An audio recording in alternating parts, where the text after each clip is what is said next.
दिया है, चांद के एक ऐसे हिस्से को चूम लिया है जिसे आज तक दुनिया में कोई छू भी नहीं पाया। भारत का डंका पूरी दुनिया में बज गया है। हर तरफ से भारत को चांद तक पहुंचने के लिए बधाइयां मिल रही हैं, लेकिन इस बीच में रूस की हार भी तो हुई है। रूस का लूना 25 चंद्र मिशन था। भारत से बाद में चलकर भारत से पहले चांद पर लैंड होने वाला था, लेकिन लैंडिंग से कुछ ही दूरी पर नष्ट हो गया, जिसके बाद लोग अब इन दोनों देशों के मिशन को लेकर खरगोश और कछुए की कहानी सुना रहे हैं। वही कहानी जो हम और आप बचपन से सुनते चले आ रहे हैं। चंद्रयान 3 और लूना 25 की कहानी को भी उसी कहानी से कंपेयर किया जा रहा है। कैसे खरगोश तेजी से दौड़कर विनिंग लाइन से ठीक पहले सो जाता है और कैसे कछुआ अपनी धीमी चाल से खरगोश से पहले ही उस विनिंग लाइन को क्रॉस कर जाता है। रूस ने महज 8 दिन में चांद पर उतरने की कोशिश की, जबकि भारत की चंद्रयान 3 ने कछुए की चाल चलते हुए पूरे 40 दिन में ये उपलब्धि हासिल की। नतीजा सबके सामने है।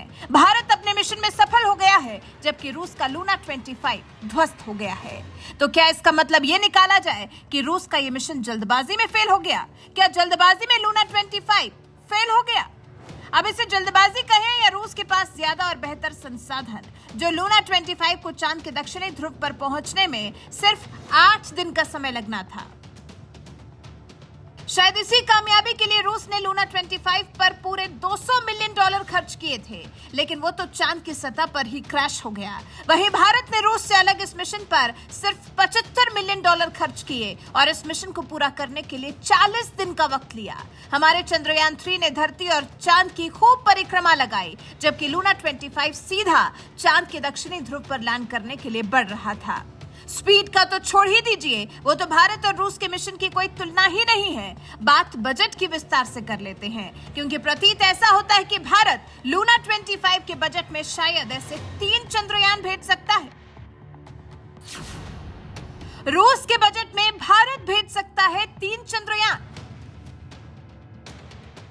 हमारे वैज्ञानिकों ने ज्यादा समय लेकर कामयाबी हासिल की, लेकिन बजट तब भी कम ही रहा।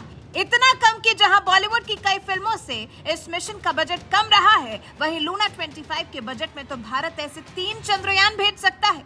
यह सफलता निश्चित तौर पर हमारे वैज्ञानिकों के कौशल और कम बजट में ज्यादा हासिल करने की नीति का ही कमाल है। रूस ने ना जाने कौन कौन सी टेक्नोलॉजी और पैसा अपने मिशन पर खर्च कर दिया, लेकिन हासिल कुछ भी ना हो सका। शायद ये भारत की प्रकृति की वजह से हुआ, क्योंकि भारत अपनी गलतियों से सीखता है और बाकी देशों के लिए कुछ कहा नहीं जा सकता। भारत ने पिछली गलतियों से लिया सबक। 2019 में फेल होने के बाद 2023 में हम ये जो सफल हो पाए हैं, उसका कारण सिर्फ और सिर्फ अपनी गलतियों से सीख लेना है, जो भारत ने बहुत अच्छी तरह ली है। भारत ने चंद्रयान 2 मिशन के बाद अपनी गलतियां सुधारने पर फोकस किया। वैज्ञानिकों की माने तो चंद्रयान 2 की लैंडिंग के वक्त उसकी स्पीड कंट्रोल से बाहर हो गई थी, इसलिए इस बार विक्रम लैंडर के लिए एक-एक कदम फूंक फूंक कर रखा जा रहा था। चंद्रयान की स्पीड का संतुलन बनाए रखने का पूरा प्रयास किया गया। वहीं लूना 25 के क्रैश होने की वजह ज्यादा स्पीड ही रही। शायद लूना 25 ने भारत के चंद्रयान 2 मिशन की असफलता से कोई भी सीख नहीं ली, इसलिए आज भारत दक्षिणी ध्रुव पर कदम रखने वाला पहला देश, जबकि रूस ने यहां अपना नाम दर्ज कराने की प्लानिंग तो पूरी की थी और काफी तेज की थी। अगर रूस ने चंद्रयान 2 के फेल होने पर थोड़ा रिसर्च किया होता, तो शायद आज रूस ही चंद्रमा के दक्षिणी ध्रुव पर पहुंचने वाला पहला देश बन गया होता। लेकिन वो कहते हैं ना कि मेरे मन कुछ और है और विधाता के कुछ और। शायद यही नियति है कि भारत इस मिशन में बहुत अच्छे नंबरों से पास हुआ, जबकि रूस तो इस एग्जाम को ठीक से अटेम्प्ट ही नहीं कर सका।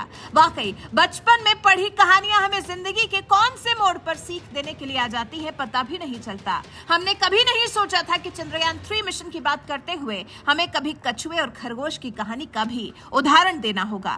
खैर, अंत भला तो सब भला। हम इतिहास रच चुके हैं, दुनिया में अपना परचम लहरा चुके हैं, साबित कर चुके हैं कि एक बार ठान ले तो फिर कुछ भी कर गुजर जाने का मादा रखते हैं। ये मेहनत है हमारे देश के वैज्ञानिकों की। इस अनोखे पल का हमें साक्षी बनाने के लिए हम उनका जितना शुक्रिया अदा करें वो कम ही होगा। वैसे आप लूना 25 की असफलता और चंद्रयान 3 की सफलता से क्या समझते हैं? इस बारे में आपके क्या विचार हैं? कमेंट कर हमें जरूर बताएं।